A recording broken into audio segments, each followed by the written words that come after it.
Okay, guys, so I think I told you guys that my phone was messing up from where it only would let me record for a certain amount of time. Well, my slow self realized what it finally was. Um, I had a 2 GB memory card in my phone, and I thought it was a 16. Well, it wasn't. So now I have a 32 GB in my phone. Um, yeah, my slow self. So, but guys, excuse my face. I look horrible. Um, I'm feeling really lazy today, so I'm probably just gonna upload all the videos that I have. I had to make videos on another phone, so I'm going to transfer those videos to my phone so that I can upload them for you guys, because I've never done that. I've been lazy for the past 2 or 3 days, so I'm sorry, but I'm going to be posting 3 videos today all together, and I hope you guys like them and enjoy them, and let me know what you think, of course. But I'm not going to spend a lot of time on talking about this because it's like the conversation about these 2 subjects could go on and on, but I don't want to keep repeating the same things. So my thing is, today we're going to be doing a video on October. As everybody knows, October is 2 things. October is, well, besides Halloween, but that's not what I'm talking about. October is Pregnancy and Infant Loss Awareness Month, and it is also Domestic Violence Awareness Month.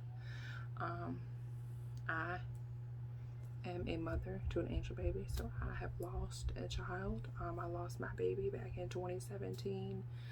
My baby was set to born in late July or early August of 2018. And I say that because when I had a miscarriage, I didn't even know that I was pregnant until I went to the doctor and found out that I was pregnant. And by that time, my levels were already going bad. They were too low. So they were estimating that I was about 6 or 7 weeks pregnant.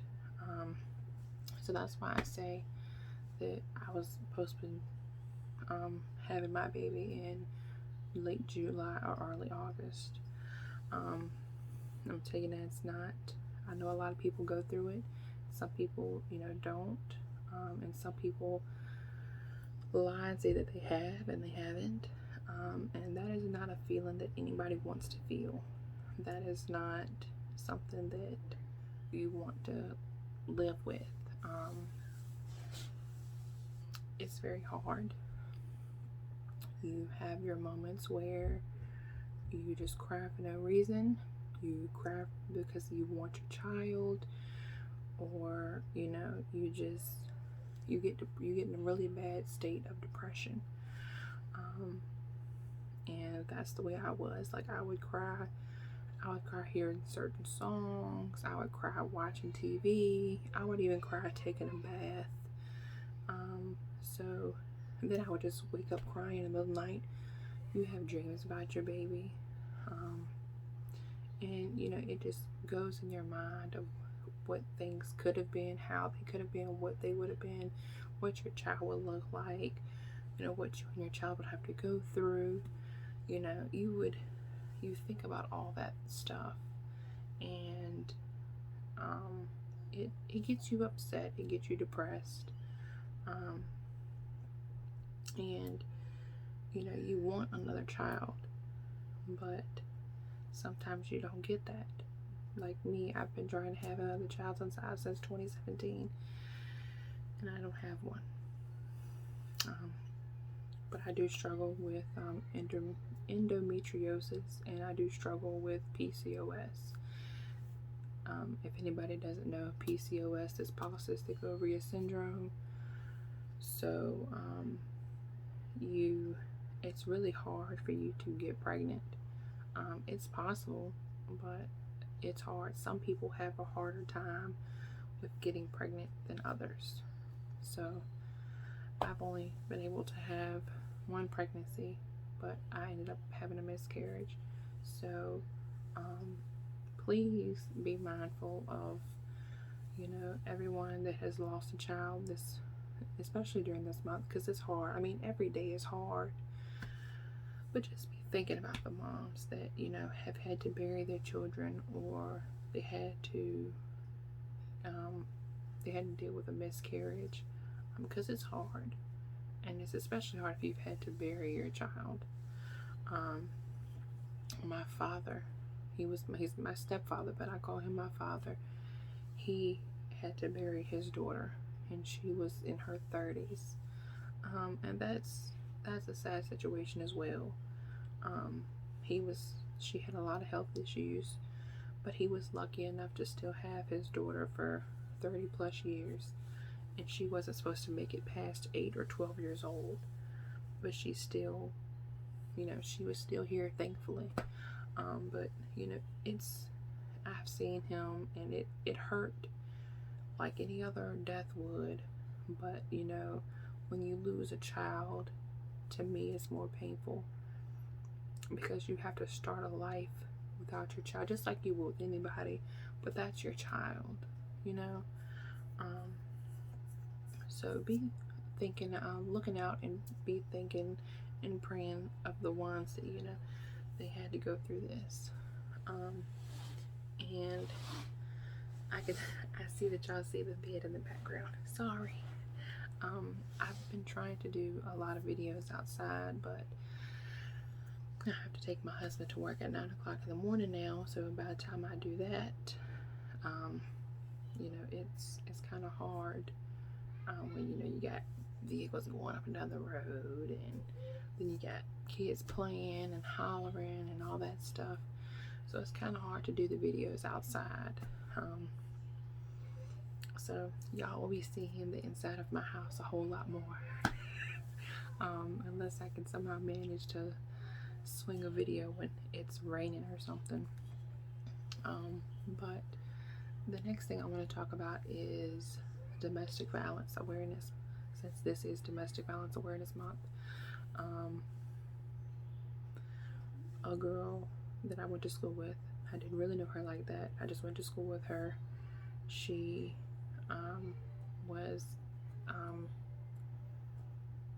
went through a domestic violence, and it cost her life. I've went through domestic violence as well, but as you all can see, I'm still here. Domestic violence changes you. It makes you look at life a whole different way. It makes you have a guard up. It also makes you wonder, what am I doing to deserve this? It makes you think that you're not good enough. It puts you in depression. It makes you think that you're ugly, that you're not worthy, that this is all your fault, and it's not. I was beat. I had a busted lip, and my nose ring went through my nose.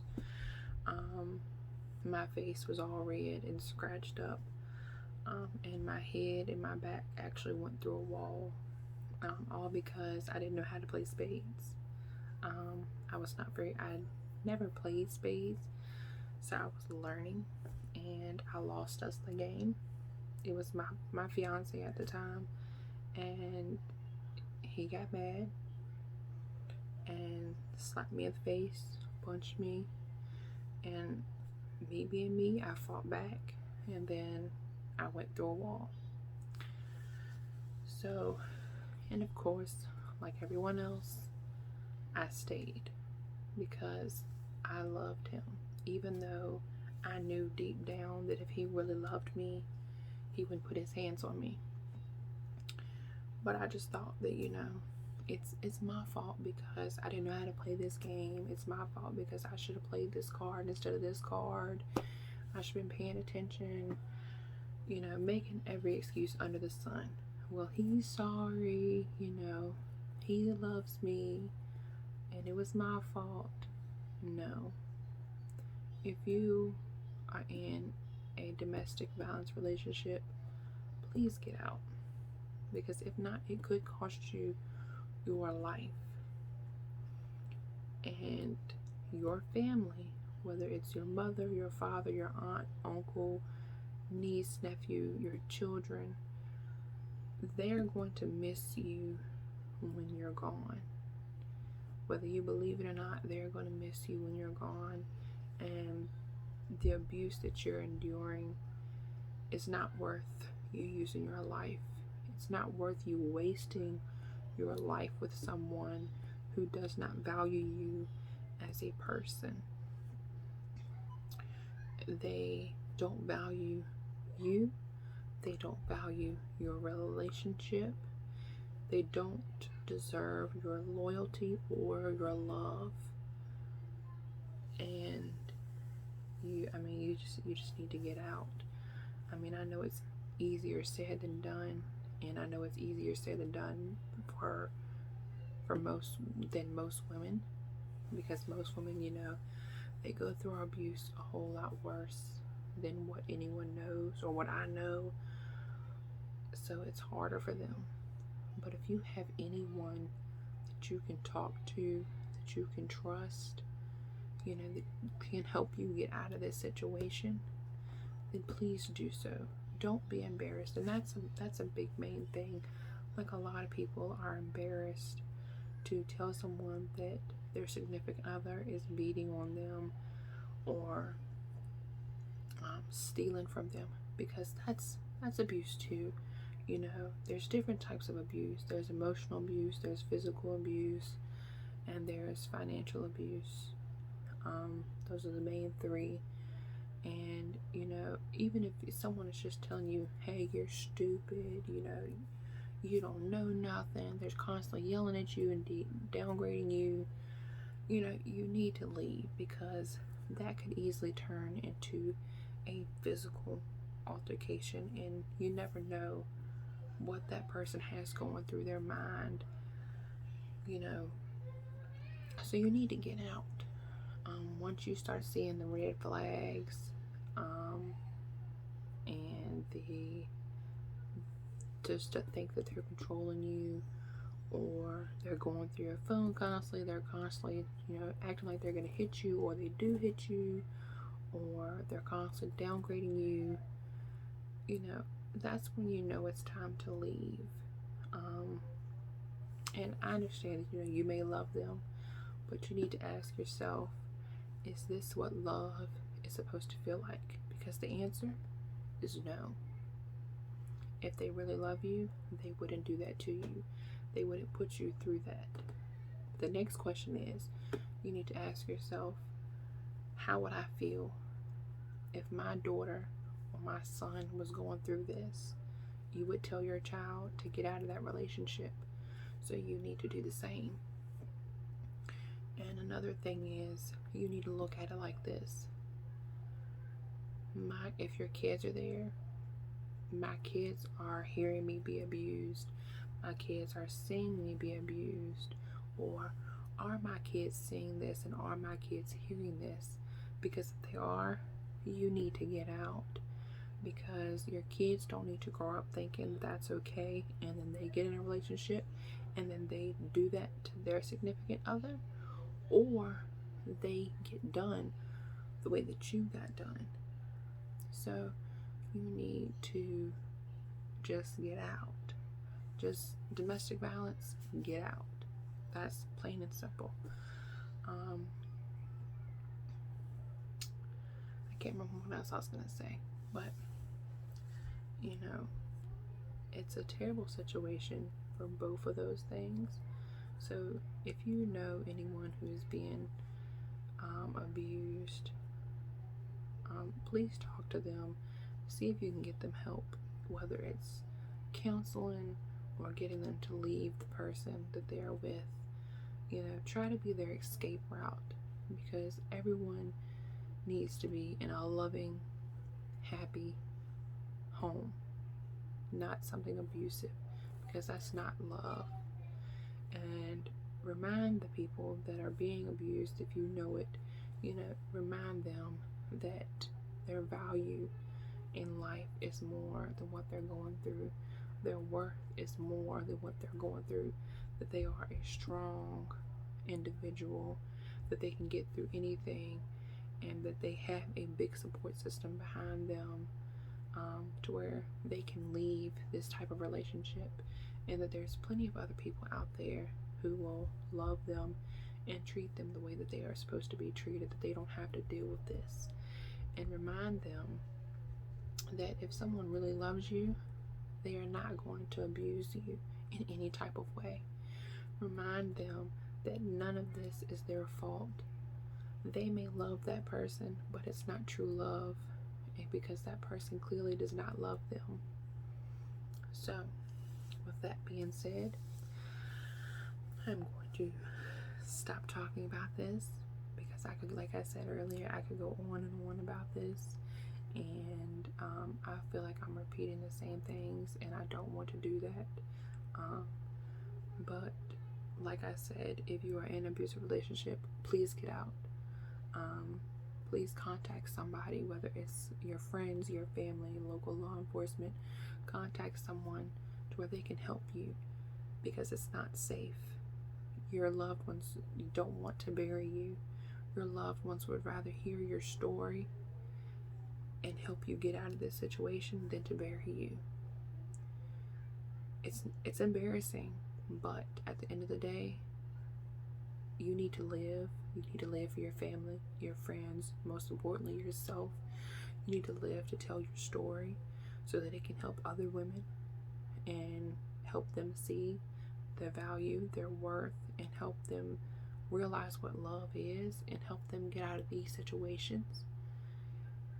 And, you know, like I said, it may be embarrassing, but your family would rather listen to your story and you be embarrassed than to bury you. So, I'm repeating myself again.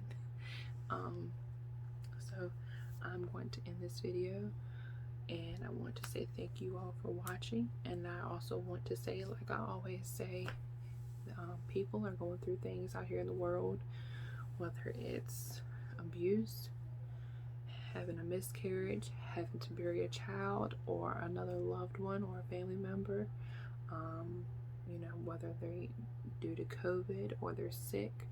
You know, everyone goes through things, and we need to be mindful of that. Try to help people the best that we can, and remember that